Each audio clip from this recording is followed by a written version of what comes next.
Here, please. Great. Sure. So how long have you been here in China? Let's see, today's Monday. I got here Saturday night. So how long have you been in New York?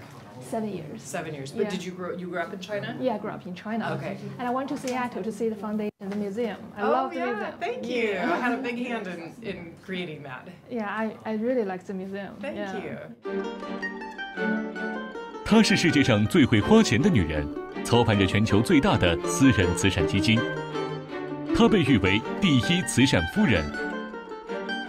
从首富背后的女人蜕变为慈善事业合伙人，她是梅琳达·盖茨，微软创始人比尔·盖茨之妻，更是丈夫慈善生涯的最佳拍档。That's the moment that change is born. We are willing to take risks, and so we get failures. So if you'd asked Bill or me 10 years ago, would we have an HIV/AIDS vaccine by now, we would have said yes, and we don't. 他的慈善事业受到股神巴菲特的鼎力相助，获得对方价值超过300亿美元的股票捐赠。身负信任与责任，他如何负重前行？面对挫折与困境，他会如何接招？ What looks enormous, 32 billion, that's nothing if you want to really tackle HIV/AIDS around the world or malaria. 作为全球最知名和最富有的女性之一，她怎样看待女性在社会发展中的角色？为女性代言过程中，她又有哪些思考？ Women are the center of the family, and they're the center of society. And so we know if you invest in a woman's education, she's going to also invest in her daughter's education. And when you educate a girl, you're educating everybody else. 比尔及梅琳达·盖茨基金会联席主席、理事梅琳达·盖茨中国行，与财约你畅聊她的失败与乐观。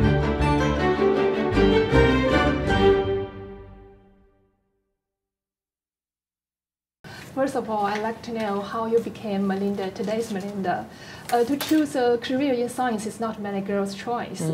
Did you inspired by anyone to choose computer science at Duke University? Well, thanks for having me, first of all, Summer. And, you know, I had a high school teacher who really inspired me. She was my math teacher in high school, and she was the first one to bring computers to our school. And she had a small group of girls who we volunteered to start programming, and I just got hooked. And she was a mom who was getting her own PhD at night, and she was single and raising 3 boys on her own. So she was a real inspiration to me that women could be good at math and computer science. I heard that your father also is a very open towards girls to study science. Absolutely. So my father worked on some of the early Apollo missions, the spacecraft missions. So cool. Yeah, and he always talked about at home the fact that his teams were better, his engineering teams, if he had a woman on them. And so the teams would reform every few years, and he would always try to attract some of the best female mathematicians or engineers to his team.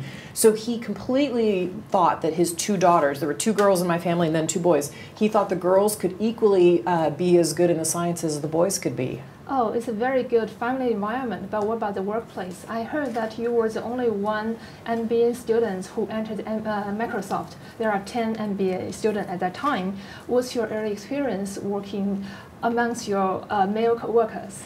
Right, so in 1987, they had hired their first class of MBAs at Microsoft. There were 9 men and me. But you know, my experience was actually very positive. I had worked around a lot of men in computer science. It was mostly all young men in college coding. And I had had that experience already, so it wasn't that different, to be honest, when I went to Microsoft. And what I learned to hone at Microsoft were my management talents. And I realized, again, that I really believed in these collaborative teams that had males and females on them, and that it was all of us pulling together towards a joint goal that we could create the best software. But what do you think about nowadays the environment in Silicon Valley? We all know that it seems not that equal, the male and female co-workers. So what do you think of that? Yeah, so when I was in computer science in the late 1980s, graduating from Duke University, women were on the rise in computer science, just like in law and in medicine. And today, if you look at the legal profession or the medical profession, we graduate in the United States about equally, men and women, from law or medicine.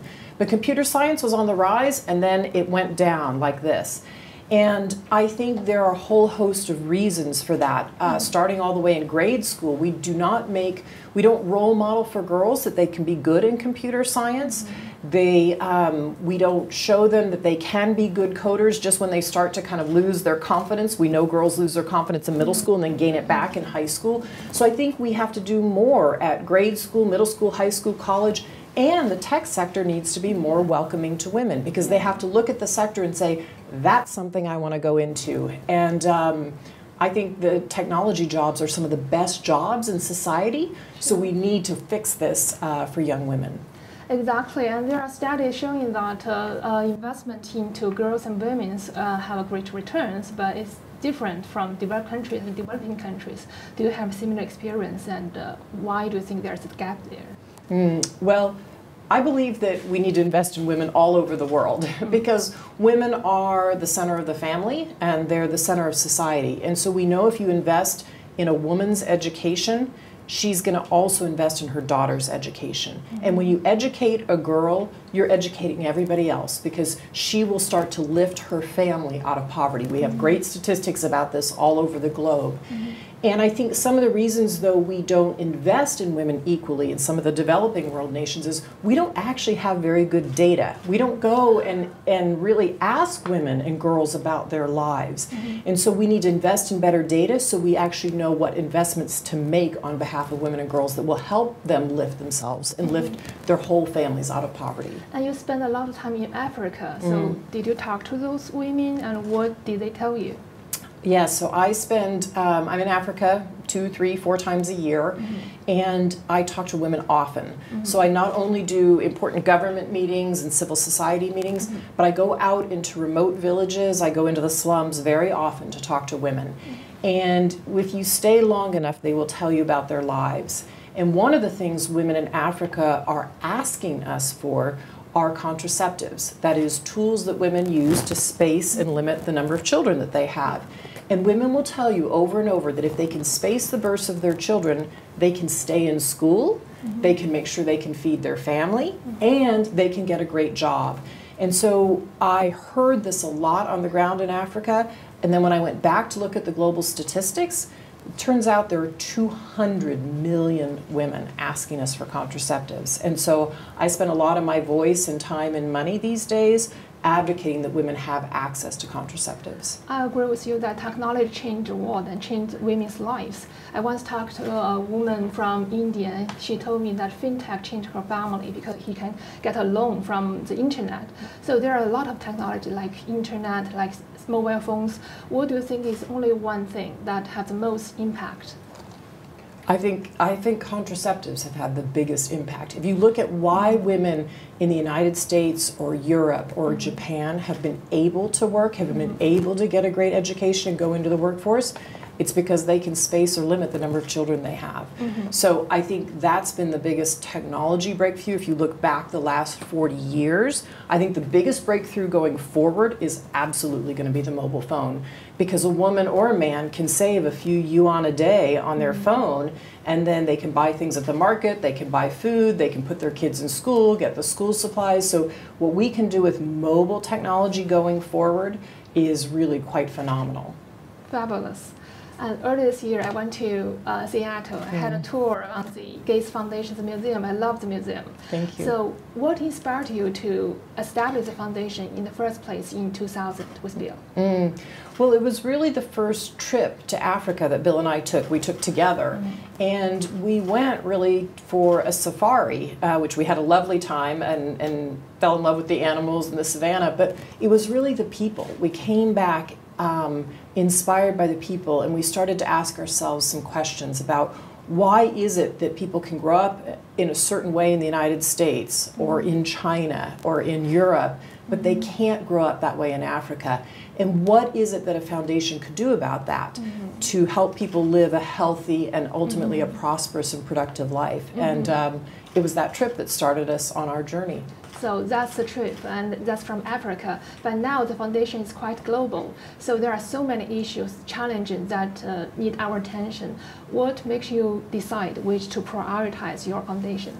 Well, we look at where the biggest, what we call death and disability happen in the world. And that's where we focus, because if you can start with a healthy life, you then have the chance to lift yourself out of poverty. You then can grow the right things, hopefully on your farm. With fintech, you can hopefully, start to save a few yuan on your phone. But if you don't start with a healthy life, you can't go on to get a great education or to get a great job. So we look at the biggest diseases: HIV/AIDS, tuberculosis, malaria, and that's where we really focus the most. And but we focus globally because those issues, diseases cross borders. We know that today.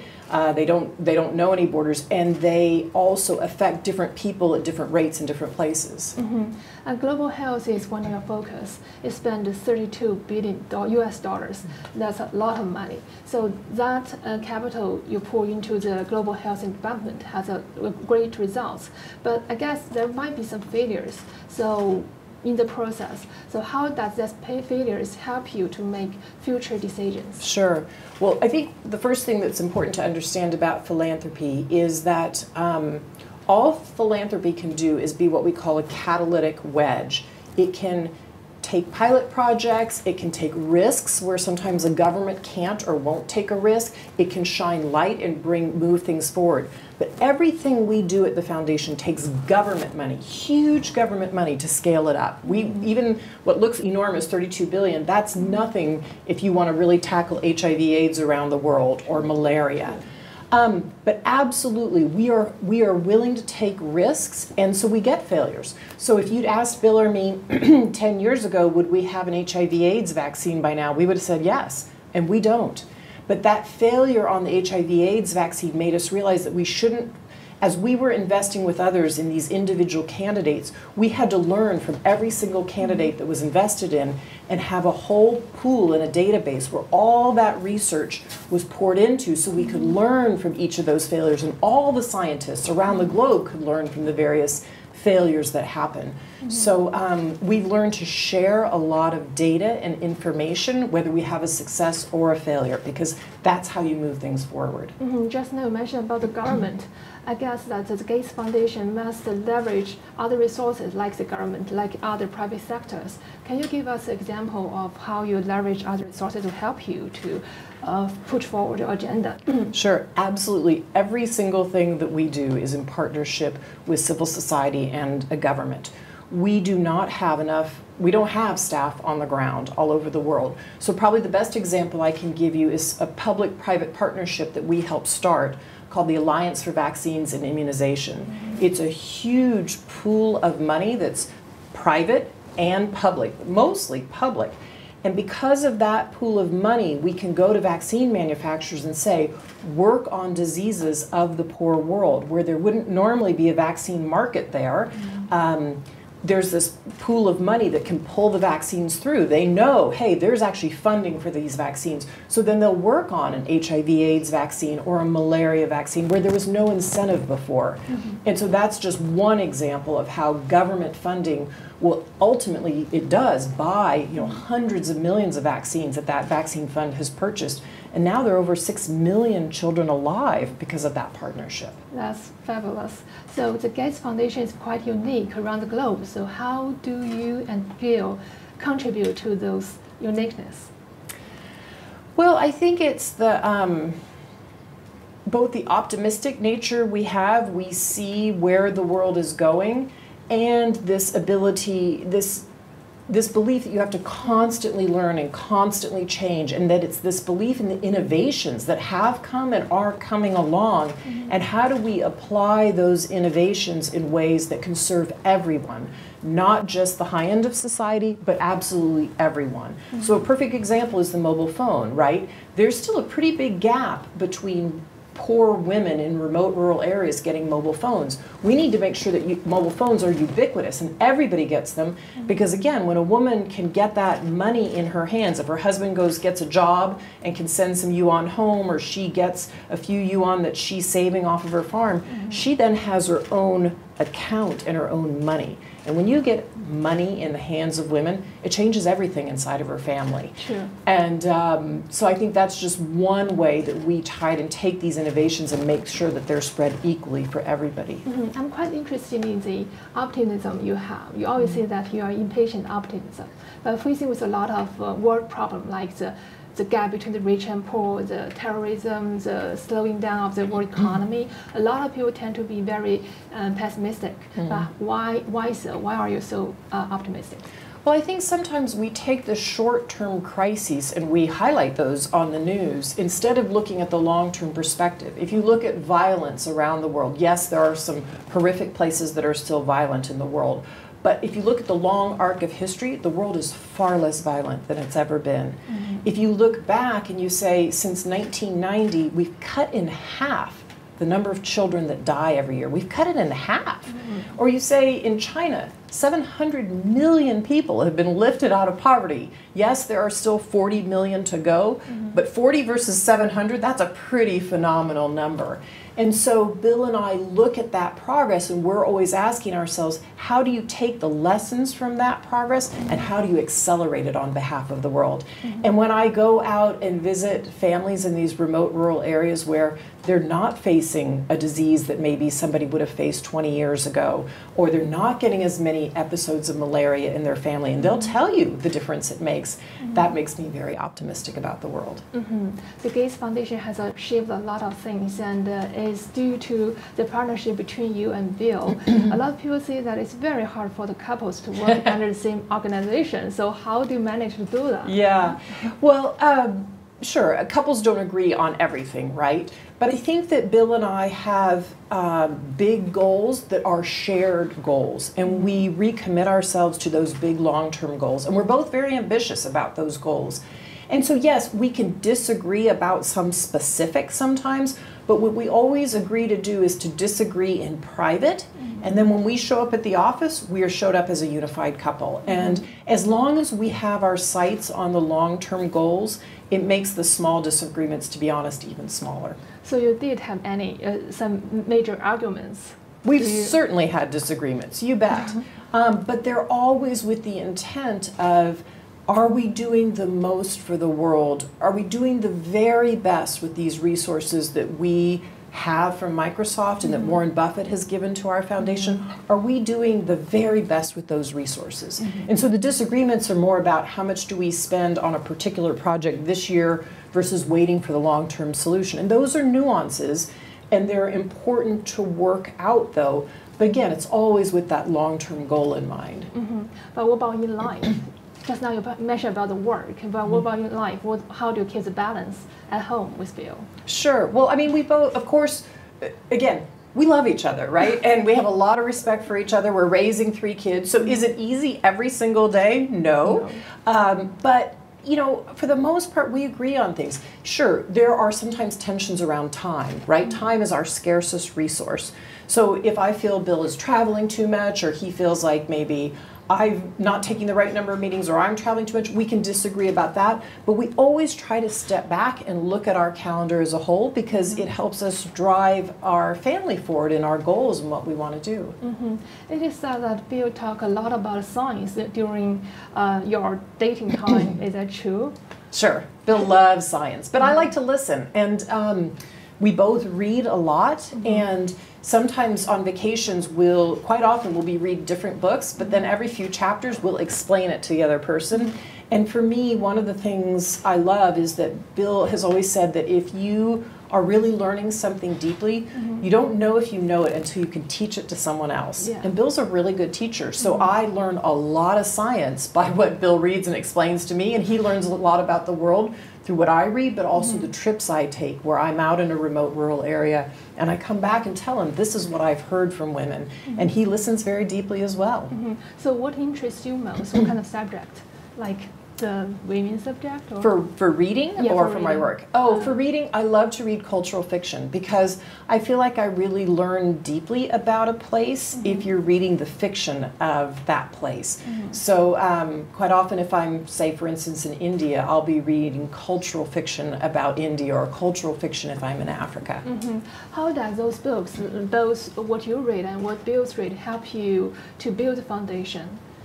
Oh, I think it helps us have huge perspective because any of these scientific innovations that we are trying to move and push forward for the world, you have to remember you can have the very best science tool, but if a woman won't accept putting those polio drops in her child's mouth or that vaccine in her child's arm or in her arm, that best science is going to sit on the shelf. And so understanding the cultural perspective and how do you work with civil society and with parents in a culture so that they choose to take these tools up, that's vitally important. And so we both come at it from these two angles and merge them together, and I think that helps benefit the work and move it forward. Now here you are in China, and we all very welcome you here. What's your biggest challenge to do your foundation work here? Well, I wouldn't say it's a challenge. I would say the biggest thing about working in China is making sure that we're supporting China's goals. So President Xi Jinping has this huge goal for poverty alleviation. He talks very passionately about it. He did with Bill and me when he was in Seattle in 2015. And we want to support that work. And in addition, take those lessons and have China export those lessons to around the world. So everything that China has learned about malaria eradication, where there used to be 60 million cases a year of malaria in China, now there's a few thousand, that amazing research and development and also the tactics of how you do a real malaria elimination, we want to make sure those lessons are actually moved to China or moved to Africa. Or the amazing things that China has done in agriculture to feed, China has 10% of the arable land in the world, and yet they feed 25% of the world's population. So how do you take those lessons of agriculture and bring those to Africa as well? So I think China has a lot to give to the world in terms of expertise, and so we want to help further that with the Chinese government. So what you have to do in China and what you are going to do in China will have play a role in your global strategy of the foundation. Sure. So when Bill was here in March, he signed an MOU with CPAD around poverty alleviation. I signed an MOU yesterday also with NHFPC, and it's around China's poverty alleviation goals. And so we are working specifically on primary health care in some of the most remote rural places here where these 40 million people still live in poverty, but particularly working on young children's nutrition. 10% of the population here is still stunted. And also working on that primary health care facility, that place that a mom or dad first takes their child for all the important things that they need, from vaccines to nutrition to other services. So we're going to work with the government on those pieces, and then as well work with China on their amazing R&D around all kinds of drugs and vaccines for global health for around the world. Wow, you have a lot of things to do in China. So let's talk back to the U.S. What do you think the populism now prevails in U.S. and in part of Europe? Why do you think suddenly all of the institutions cannot convince the people? Yeah, they used to convince them. Well, I think things have changed around the globe, and I think people need time to catch up with what has gone on around the world. Diseases are crossing border. People are leaving Africa and moving to Europe. And so I think you're seeing a restlessness among people about what's really going on with the technological change. And I think the most important message that we can give is that this foreign aid that has been given by the United States and by Europe and Japan, and now China's contributing a little bit to that as well. South Korea is a huge foreign aid donor partner now. That foreign aid helps develop economies like Africa, countries in Africa. And that if people have health and prosperity where they are and they can get a great job, they're going to stay there. And so if we want a peaceful and prosperous world, we need to invest in foreign aid. And so Bill and I now spend a lot of time advocating on behalf of foreign aid, not just to the U.S. government, but also to the European governments, to Japan, to South Korea, and even to China over time. Again, this amazing R&D that China has, exporting that on behalf of the world is going to benefit all of humankind. Thank you so much again, Melinda. Thanks for your time. Thank you. Shall we take a picture together? Sure. Yeah.